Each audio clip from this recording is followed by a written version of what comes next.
We cannot afford it. This is money that is not going to help us. The budget is not a people's budget. It's a budget premised on sustaining illegal borrowing and a government continuing its impunity on us. I urge Kenyans, I urge Parliament to completely reject this finance bill. Kenyans can no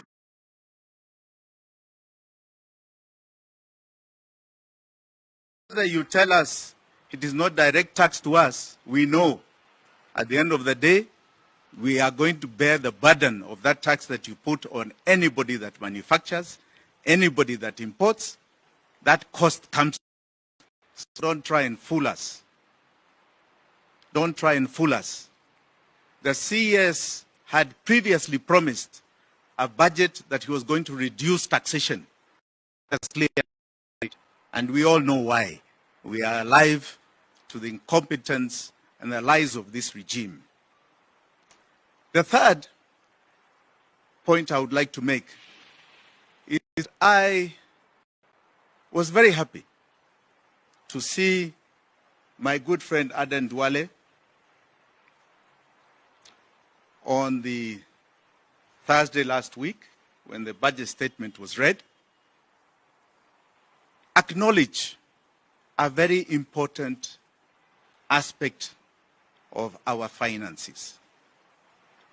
Aden Duale, who, as you well know, is an insider in this regime, is a CS in this regime, and previously Aaron Cheriot, accepted a very major thing. He said that there has been illegal borrowing, and he attributed it to the Uhuru regime period. Thank you, Aden Duale.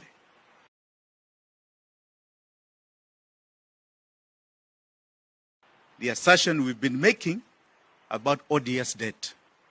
Now, if that is the case, why does this regime pay for illegalities?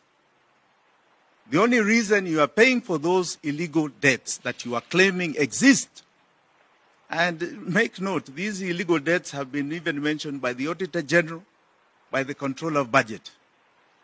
The only reason this government of yours is still paying those illegal debts is because you must be accomplices. You are together in that illegality, and if not, prove to us that you're not by stopping to pay those illegal debts you are claiming were done by Uhuru Kenyatta. Cut them off today, Bwana Duale. Cut them off, Bwana Badi. Cut them off, William Ruto. Cut them from this budget instead of coming to charge us more taxation through the finance bill.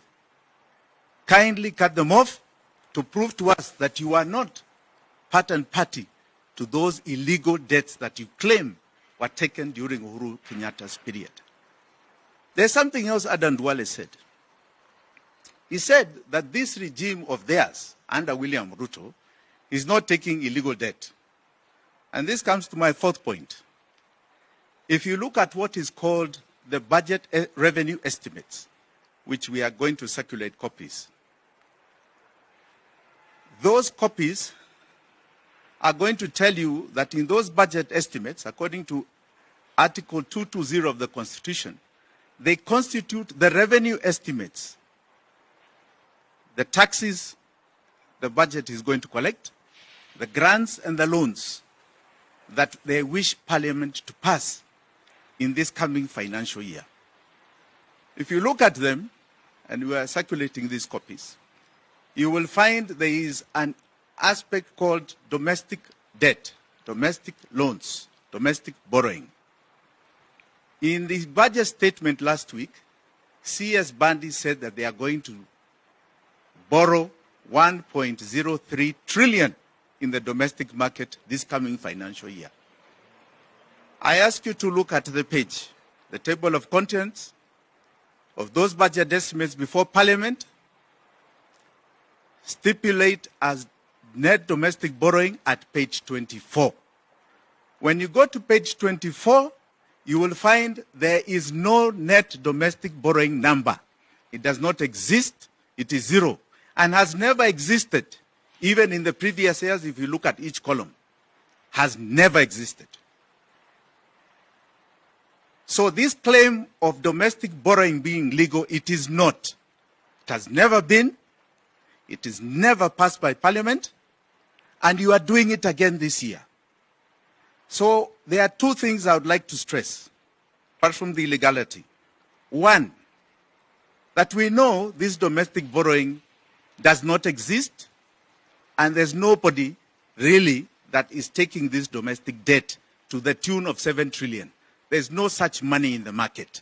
This is fake. Number two, anybody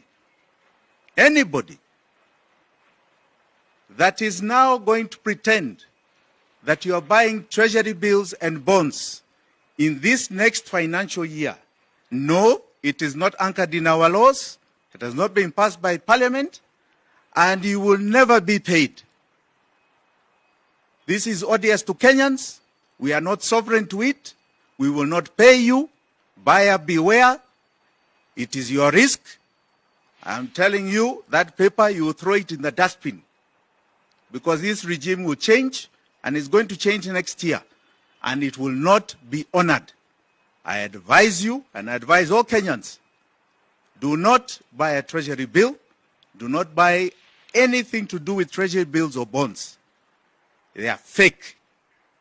Completely fake. The fifth point, I just have 6 points. The fifth point I want to make is I saw a comparative so-called budget you put in the media, the people's budget. I don't know people's budget in which people. Because my colleagues, and I will say they are my colleagues because we are in the opposition, led by Kalonzo Musyoka. They call themselves the United Opposition. Came out with a people's budget.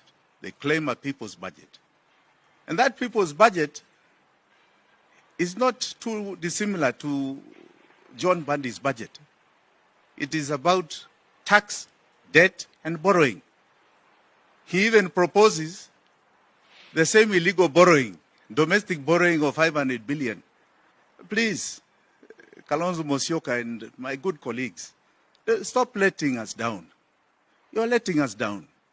Do some basic homework. You cannot continue the same things. You are just doing the same thing as Ruto. There's no difference to what you're proposing. What you're proposing will not change people's lives. Please do some homework and stop letting us down in the opposition.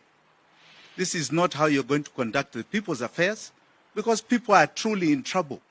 So, shape up a bit more. And please get that message with the way it deserves, because I mean it with goodwill. I don't mean it in any other way.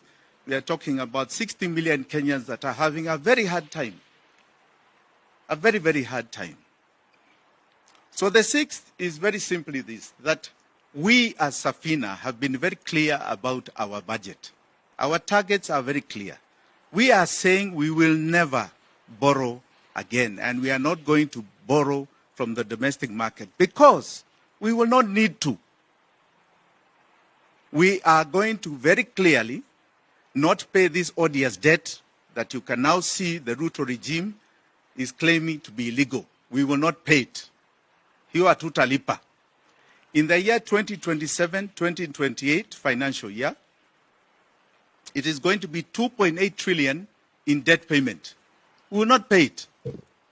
And because we won't pay it, it means our taxes will be cash rich by 2.8 trillion.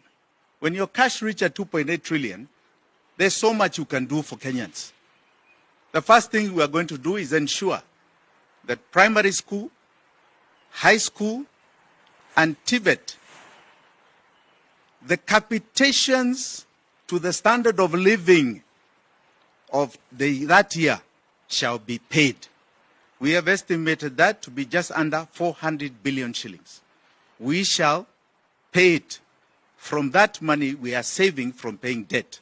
So no parent shall take from their pocket money towards primary school, high school, or any TVET program. We shall talk about universities later.